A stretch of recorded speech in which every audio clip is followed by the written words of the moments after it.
درود پارس به تمام پارس زبونا. خیلی چاکریم، امیدوارم رو به راه باشین و مشتی روزی پر از افتخار و همیشه هم سربلند باشید.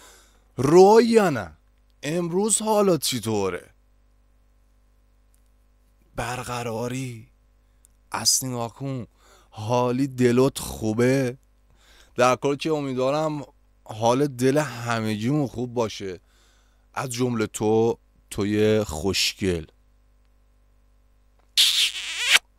خیلی وقت بود ماچ دون نکرده بودم، بیا اینا ماچ. در کل که خیلی چاکریم. بزن بریم سراغ ویدیو. یه ویدیوی خیلی باحال براتون آوردم. در کل که خاص باشید با ما. میگیری چی بهت میگم؟ بزن بریم سراغ ویدیو. خیلی خوب رفقا، اینجایید با ما با پرنده هایی که صداهای ترسناکی دارند.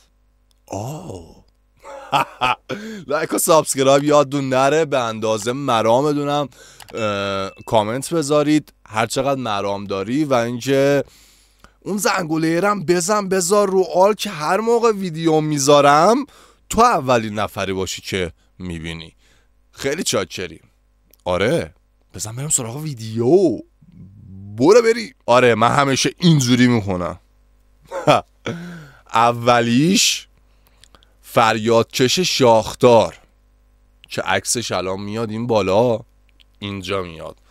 این فضا رو خالی گذاشتم که عکس و فیلم ها رو بذارم براتون عشق کنید.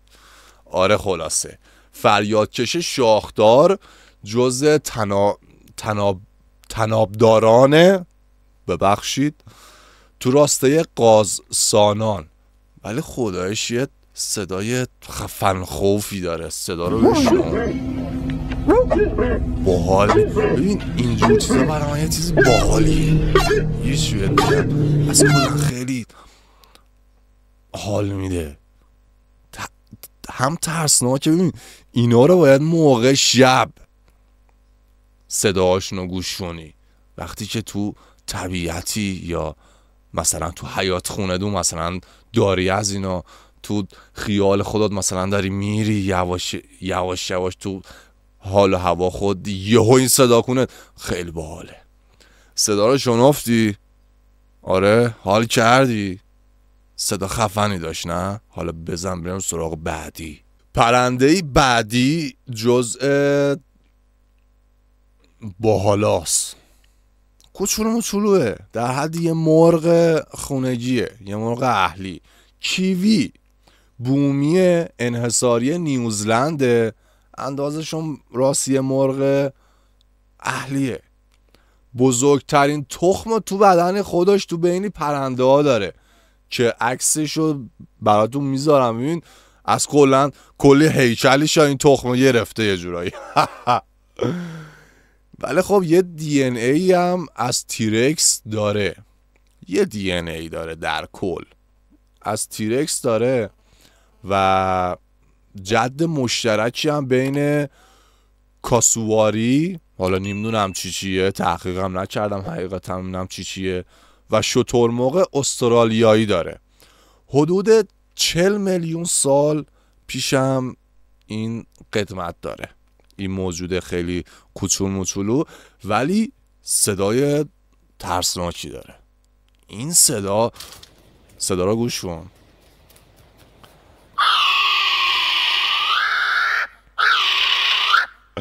خدای شاکو باید وقتی رفتی تو مثلا یه جای تاریک بین درختا این صدا رو هم بشنوی دیگه هیچی دیگه اصلا بذاره برو. اگر پایین تنه قهوه‌ای نشد یا پیش ما. آره خلاصه. خب بعدی پرنده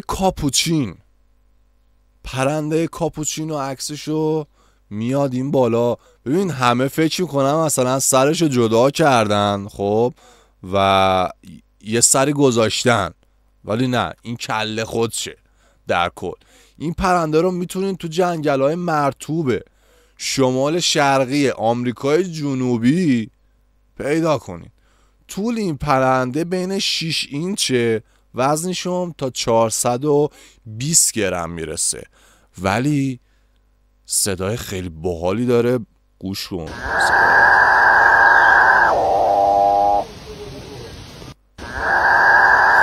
صدای باحالی داره. ببین اینا رو تمامیشه باید تو شب گوش کنی، سکوت باشه، یهو این صدا بیاد به اوج میرسی. خب بعدی لک لک نیل یا نوکفشی. هی نوکفشی چطوری داداچ؟ عکسش میاد این بالا. یه نوع پرنده‌ایه که خیلی شباهت داره به لک لک که بومی شرق استوایی آفریقا از سودان تا زامبیا سکونت داره. این داشه باحالمون، یعنی چهره خفن خوفی داره داشه گلمون لک لک نیل. تخمین زدن که تنها بین 3300 تا 5300 تا بزرگسال تو جهان باقی مونده، دیگه در حال انقراض این داشتمون. بالغ این پرنده رو بین 115 تا 150 سانتی متره، عرض بالاش هم بین 230 تا 260 سانتی متره. صداشو گوش کن، از کلن یه چیز خیلی باحالیه، انگار مثلا یه مسلسل قورت داده گذاشتن داشت رو رگبار. صدا رو گوش کن.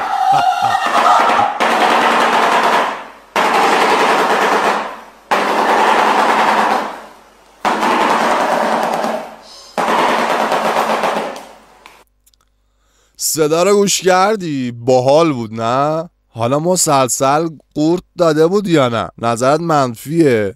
هم نظر نیستی با من؟ دمت گرم. خب نیستی دیگه، چیکارت کنم؟ ولی هم نظر باش، باحال باش در کل. خب بعدی خروس اوراسیایی یا خروس غربی یا خروس جنگلی. خب که عکسشو دیدین، عضو راسته ماکیانسانانه، از خانواده سیاه خروسیان. این پرنده بیشتر تو اروپا و آسیا یافت میشه. صدا را گوش کن. نه حضرت عباسی، صدا را گوش کن.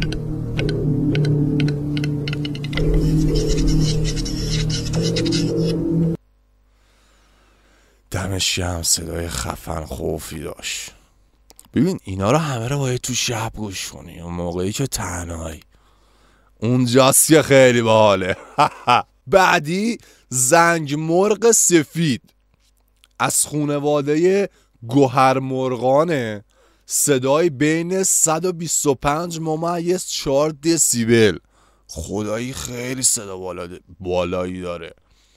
تو جنگل‌های گویا با تعداد کمی در ونزوئلا و ایالات پارای برزیل یافت میشه. در کل جنگل‌های نمناک گرمسیری یا نیم گرمسیری یافت میشه. ببین صدا رو اول گوش کن، ببین چه صدایی داره.